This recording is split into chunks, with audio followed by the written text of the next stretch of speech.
Hello friends, कैसे हैं आप। आई होप आप अच्छे होंगे। आज हम लोग ज्योमेट्री के एक क्वेश्चन को देखेंगे जो आप लोगों के स्क्रीन पे दिख रहा होगा। ये क्वेश्चन मुझसे हमारे टेलीग्राम ग्रुप पे एक स्टूडेंट ने पूछा था। इस क्वेश्चन को समझने से पहले हम लोग एक कॉन्सेप्ट समझते हैं कि एरिया बेस कॉन्सेप्ट क्या होता है। तो आइए सबसे पहले हम लोग समझते हैं एरिया बेस कॉन्सेप्ट।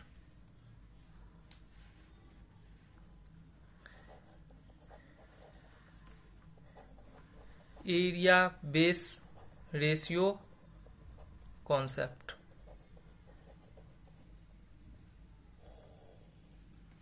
ये कॉन्सेप्ट क्या है कि दो केस में हम लोग जानते हैं। एक बार हम लोग क्या करते हैं, दो ट्रायंगल का बेस सेम करते हैं, और दूसरे केस में हम लोग क्या देखेंगे, दो ट्रायंगल का हाइट सेम रखेंगे। तो दोनों ही ट्रायंगल के एरिया का रेशियो क्या होगा ये हम लोग देखते हैं। ट्रायंगल ए बी सी और triangle D E F. Triangle A B C, triangle D E F. अगर दोनों ही ट्रायंगल का हाइट सेम है, अगर दोनों ट्रायंगल का हाइट h है, और अगर दोनों ट्रायंगल का बेस सेम है, अगर दोनों ट्रायंगल का बेस b है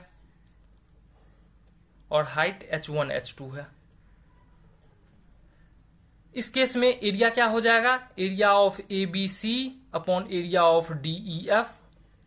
area of A B C तो जानते ही हैं आप लोग, half into base B C into height h upon half into base E F into height h। H H cancel, half half cancel, तो हम लोगों को क्या आ जाएगा, B C by E F. अगर किसी भी ट्रायंगल का हाइट सेम है तो उस दोनों ट्रायंगल के एरिया का रेशियो क्या हो जाएगा, उस ट्रायंगल के बेस के रेशियो के बराबर होगा। वैसे ही अगर बेस सेम होगा तो क्या होगा, तो ट्रायंगल ए बी सी और ट्रायंगल डी ई एफ के एरिया का रेशियो क्या हो जाएगा, एबीसी का area half into base B into height h1 upon half into base B into height h2। Half half cancel, B B cancel, तो h1 upon h2। तो अगर किसी भी दो ट्रायंगल का बेस सेम है तो दोनों ट्रायंगल के एरिया का रेशियो क्या हो जाएगा, उस दोनों ट्रायंगल के हाइट के रेशियो के बराबर होगा। ये बहुत ही इंपॉर्टेंट कॉन्सेप्ट है और इससे दो बहुत ही इंपॉर्टेंट रिजल्ट निकला हुआ है। तो उस दोनों रिजल्ट को हम लोग जानते हैं कि एरिया बेस रेशियो कॉन्सेप्ट से कौन कौन सा दो रिजल्ट निकला हुआ है। उस दोनों रिजल्ट को समझते हैं हम लोग। पहला रिजल्ट है,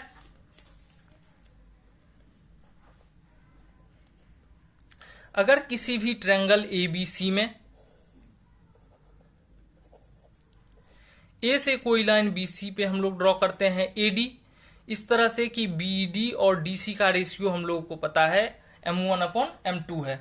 तो हम लोग triangle A B D is to triangle A D C is to triangle A B C, इस तीनों ही ट्रायंगल के एरिया का रेशियो लिख सकते हैं। कैसे लिख सकते हैं, देखिए अगर हम इस ए से बी सी पे कोई परपेंडिकुलर ड्रॉ करते हैं ए एन, तो क्या ये परपेंडिकुलर तीनों ही ट्रायंगल का परपेंडिकुलर है, तीनों ही ट्रायंगल का हाइट है बेस बीसी के लिए। ट्रायंगल एबीसी का भी height A N, triangle ABT का भी हाइट ए एन और ट्रायंगल एडीसी का भी हाइट ए एन।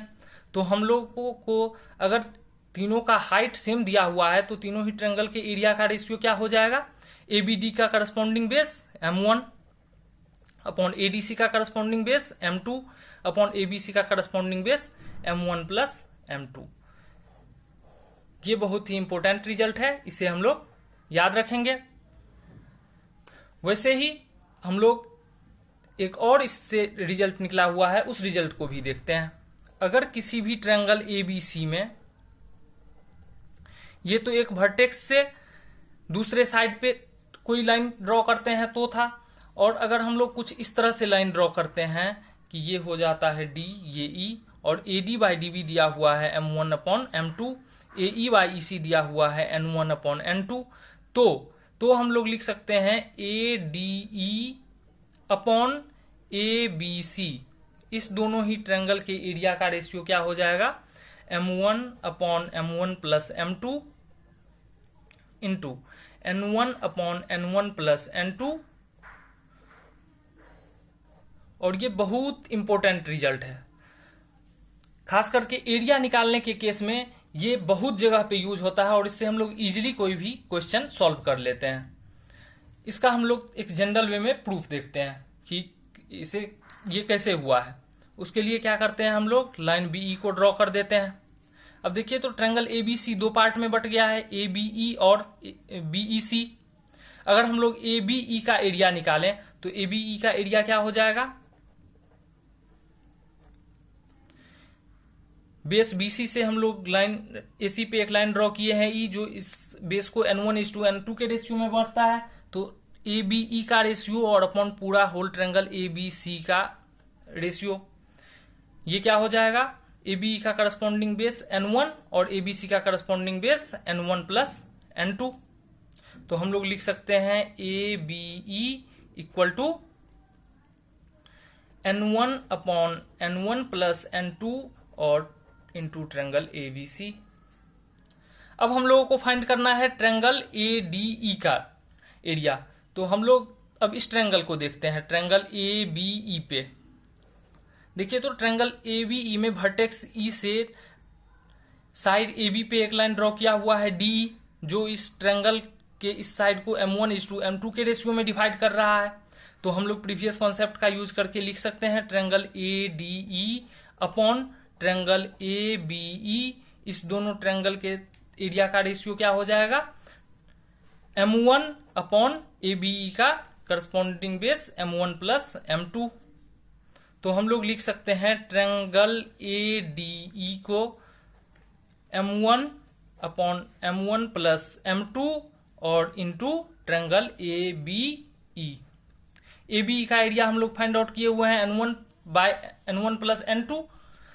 तो इस वैल्यू को हम लोग इसमें पुट कर देते हैं, तो ट्रायंगल एडीई का एरिया क्या हो जाएगा, n1/n1 plus n2 into m1/m1 plus m2 और इंटू ट्रायंगल एबीसी। और यही रिजल्ट तो हम लोगों को प्रूफ करना था, एडीई बाई एबीसी का रेशियो।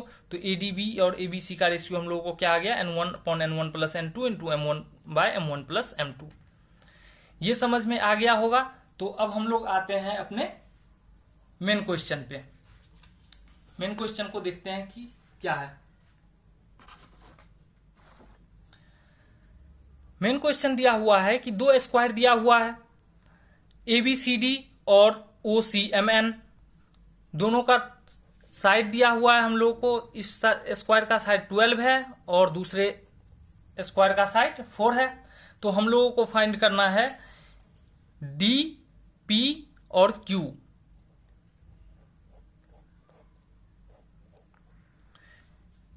ये शेडेड एरिया हम लोगों को फाइंड आउट करना है। तो इसे हम लोग कैसे करेंगे देखते हैं। देखिए तो स्क्वायर है तो साइड एडी और बीसी पैरेलल रहा होगा, और अगर ये दोनों पैरेलल है तो हम लोग लिख सकते हैं triangle A D Q similar है ट्रायंगल एम बी क्यू के। कैसे हो जाएगा, ये दोनों वर्टिकली अपोजिट एंगल इक्वल होगा, ये दोनों साइड पैरेलल है तो ये दोनों एंगल इक्वल होगा, अल्टरनेट इंटीरियर एंगल।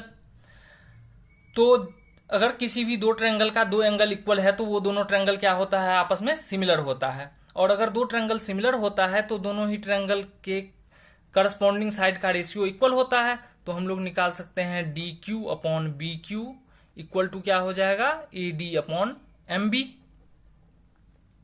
ए डी इस साइड का, इस स्क्वायर का एक साइड है तो इसका लेंथ है हम लोगों के पास 12, और एम बी स्क्वायर बीसी का साइड ये 12 और सीएम ये 4, तो 12 प्लस 4 16। तो एम बी का लेंथ हम लोगों को पता है 16।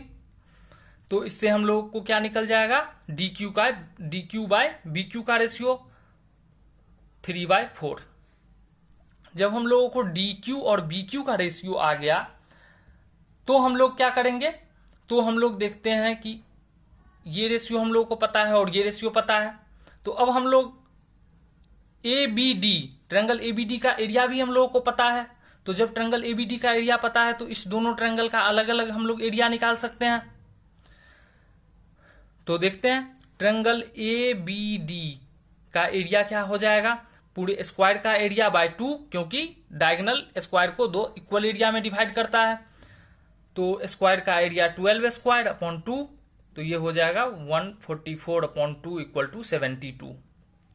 Area of A B D आ गया है हम लोगों को।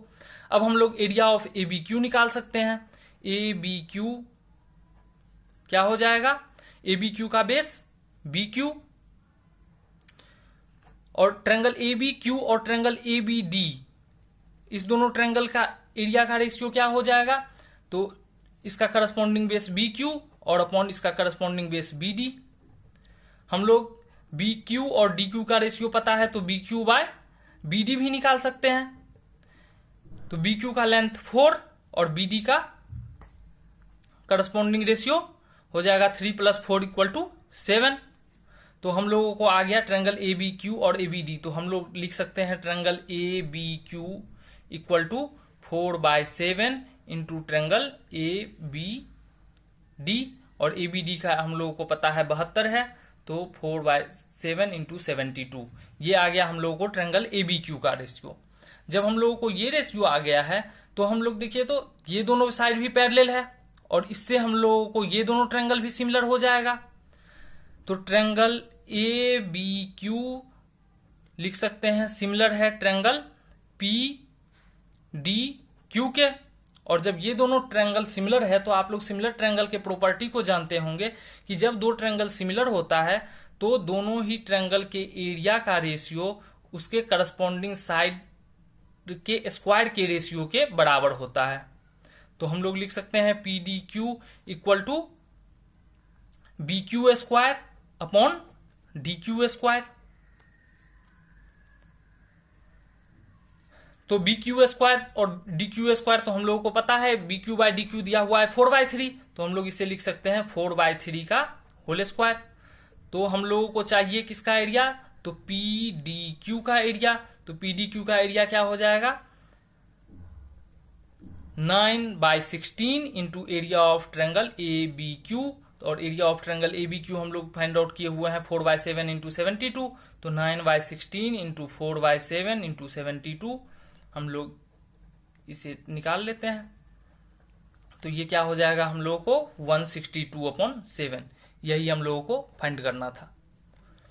आई होप आप लोगों को ये क्वेश्चन अच्छे से समझ में आया होगा। ऐसे ही कॉन्सेप्ट के लिए बने रहिए हमारे साथ, और अगर आपको भी किसी क्वेश्चन में प्रॉब्लम है तो आप हमारा टेलीग्राम ग्रुप ज्वाइन करके उस पर मुझसे क्वेश्चन पूछ सकते हैं, मैं आपको उसका वीडियो सॉल्यूशन प्रोवाइड कराऊंगा। Thank you for watching the video.